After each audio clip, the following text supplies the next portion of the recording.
Hi, welcome to Tuesday Trash Talk at 10. My name is Cheryl Baldwin and I'm with the Connecticut Department of Energy and Environmental Protection.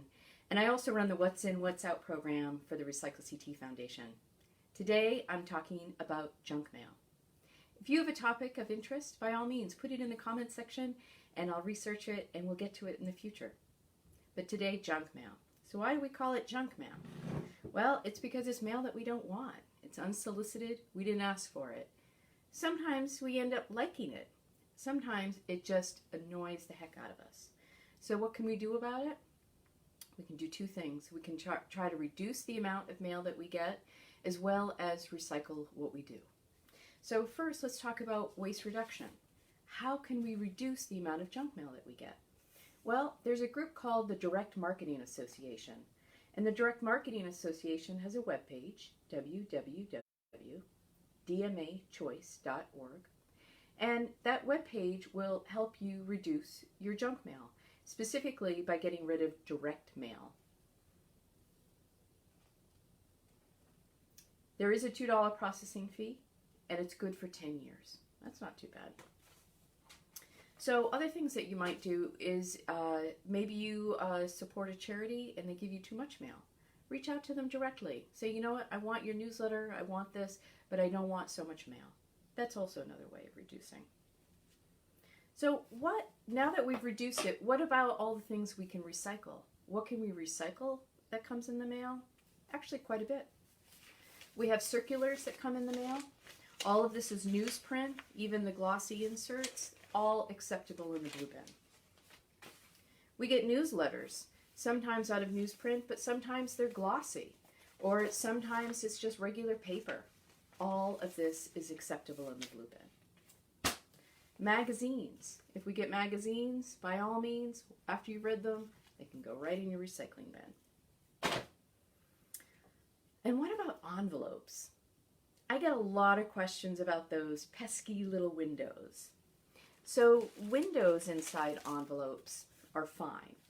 Our materials recovery facilities will process that material and send it to an end market or recycler who will make new paper, and they are able to get that plastic. However, if you are an Uber recycler and you want to remove it, by all means, please do. But you don't need to. I know, okay, true confessions, I do not take it out of my envelopes, but at the same time, I do take the envelope out of my pasta box. Does it make sense? I don't know. I think it's because I get more mail than I eat pasta. So what else can we do? We get like postcards. Sometimes the postcards are a heavy stock.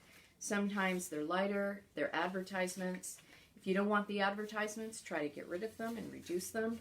But sometimes people like them. Well, all of these items can go in your blue bin. Sometimes, though, you might have a question about, let's see, where is it? An advertisement that comes in and it's got something attached to it. We get a lot of mail that has like faux credit cards in it or other plastic things. In this case, it's actually cardboard. Good on them for doing cardboard. It's going to be easier to recover that material and reuse it. If it's a plastic one, it's okay if it gets in, but they'd rather not like it. So I can tell you what it does for me. I open every piece of mail. But I open it for a number of reasons. One, in this case, this organization is giving me a dime. I don't quite get that, but I want that dime. But I don't necessarily need it to go to the materials recovery facility. And I kind of go through and I see what is acceptable, what's not. All of this is just regular paper, and I go ahead and put it down. I must admit, I also open the paper because I am known to reuse a number of things, as you know. And so sometimes I find paper. Here's an example of one that I opened, and it's blank on the side. What does that mean? Well, I'm a big reuser.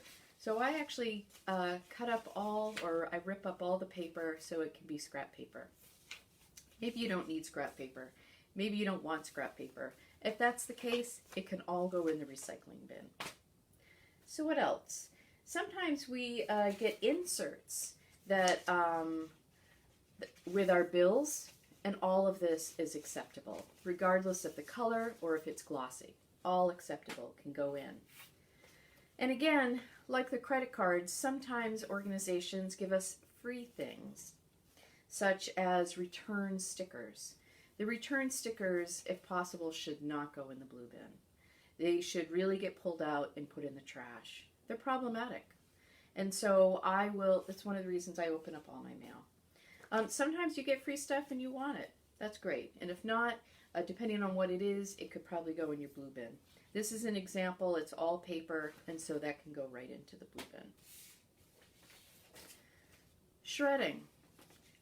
Sometimes you get things in the mail and it's personal, or maybe you file it, or maybe you don't, and you are ready to get rid of it, and you don't want your personal information out there. By all means, shred what you need to. But don't shred everything. Here's an example of inserts that came in with something related to a medical bill. It's a notice of non-discrimination. My information's not on here. And then it's got extra pages of information in different languages. This is great high-grade white office paper, and I don't need to shred this. It's got no personal information, so I'm going to put it in my blue bin. If you've got other information that you want to shred, by all means do. But remember, shredded paper does not go in the blue bin. So I hope you learned something. If nothing else, you learned that I reuse all of my inserts for scrap paper. And I thank you for joining me today, and I look forward to seeing you next week. Thanks.